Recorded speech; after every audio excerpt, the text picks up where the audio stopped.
Welcome back to my new blog. বন্ধুরা, আজকে আরেকটা চলে এলো ফ্লিপকার্টের তরফ থেকে নিউ পার্সেল ভাই আমার জন্য। প্রায় এক মাস পরে আমি কিছু অর্ডার করলাম আমার জন্য।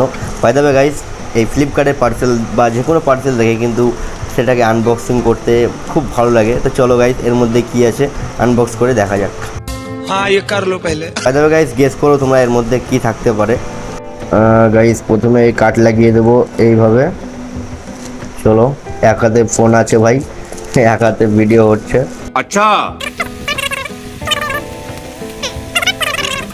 গাইস ফাইনালি মানে এটাকে প্যাকেট থেকে বের করে নিলাম। চলো এবার খুলে দেখা যাক কি আছে এর মধ্যে।